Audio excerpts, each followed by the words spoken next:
in South Texas, so once you get down into the valley, there are a lot of immigrants. Of course, many people who are living there have immigrated legally, and there's a lot of illegal immigration there as well. And serving in South Texas actually has had a little bit of an impact, well, a pretty significant impact on the way that I think about immigration, just as a general topic.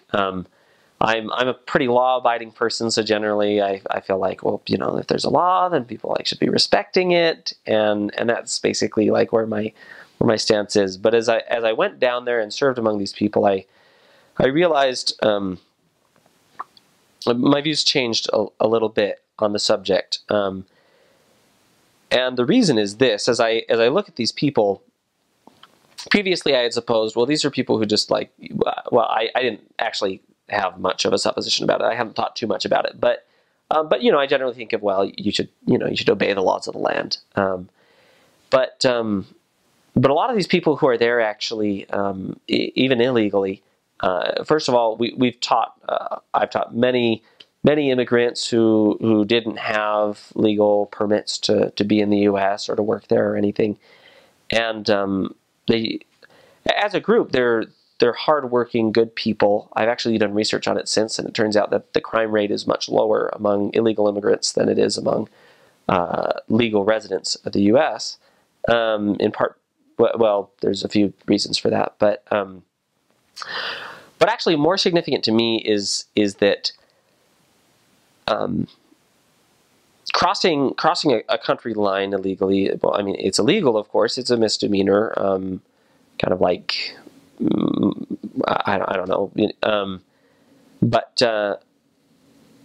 I realized that the situation that many of these people are coming from, especially if they're on the border, it's actually a very rough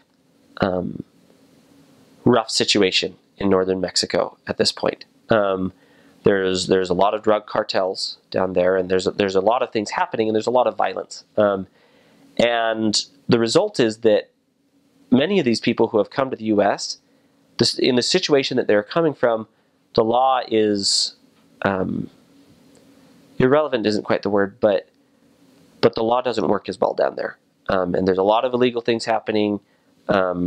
And because there's some corruption, that means even government officials are sometimes doing very illegal things, and certainly gangs have a significant amount of power in those areas. And so in an area of such lawlessness, it makes a lot of sense to cross a border to get away from it.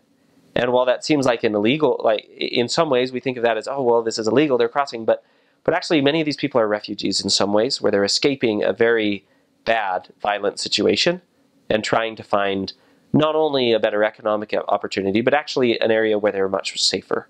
And so as I've thought about it, as I've gotten to know these people and heard stories about how things are on the border. Now, not all of Mexico is like that. Certainly Mexico, there's many areas that are fantastic to live in and very safe. But especially close to the border and the areas where many of these people are coming from, that's not necessarily the case. And of course, there's also people coming from a lot of places other than Mexico. But with that realization, I guess that the biggest thing that I learned working with those people is to be a little less judgmental of the people that want to come into the U.S. And that's not necessarily any political commentary or anything, but just a personal realization that these people had very good reasons for doing what they did, and actually, had I been in their place, there's a very good chance I might have come to the U.S. And because it's very hard to get a legal visa, it makes sense that they wouldn't have really another option if they felt like that was really what they needed to do. So that's just an interesting, difficult thing. And working with people who had come into the U.S.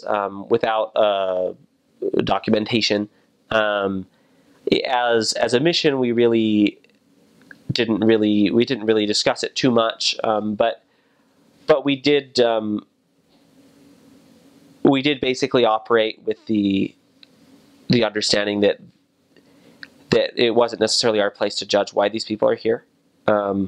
for what they're doing, and that the gravity from a legal standpoint of the offense was comparable with a number of things that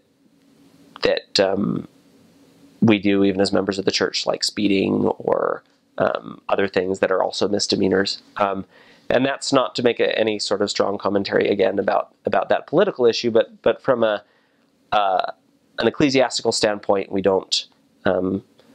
But we certainly still teach those individuals, and in some cases, what was I going to say? Yeah, but we teach them, and we don't deny people who are in the U.S.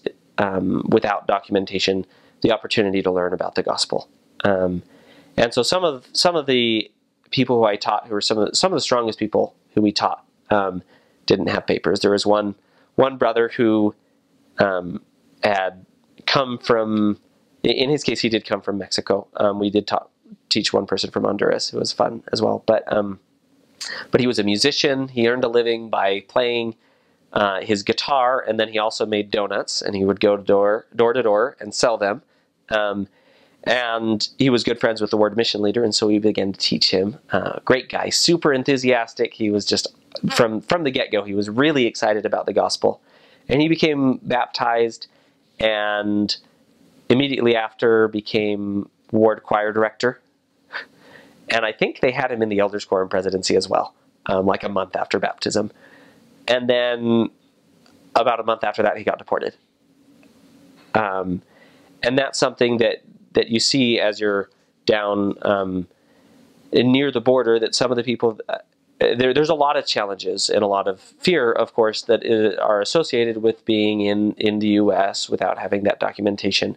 Of course, the Border Patrol is there, and their job naturally is to find people who are not legally in the U.S. and send them away from the U.S. But so these people have.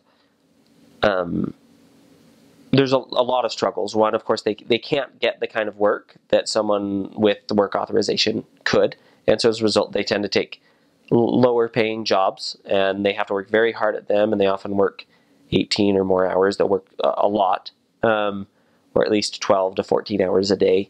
And then often they'll either save it. The man from Honduras who we were working with had figured out that he could have enough money to buy a home if he worked for a year or two in the U.S. He could buy a home in Honduras, whereas in Honduras it would have taken him 10 plus years. And so they'll leave their families often. This man, his family was in Honduras, and that was very hard for him. When we taught him, he was talking about potentially moving back earlier than he had planned, just so he could be with his family. Because of a number of those factors, these individuals tend to be very.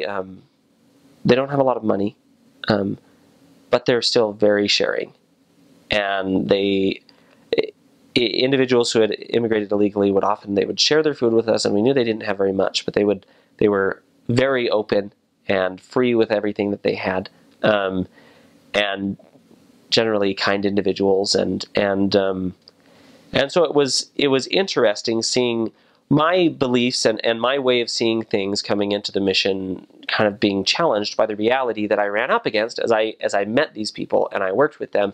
And I saw their goals, and I found out why they were in the U.S. And some of our investigators had family who were killed by gangs while we were there on the other side of the border.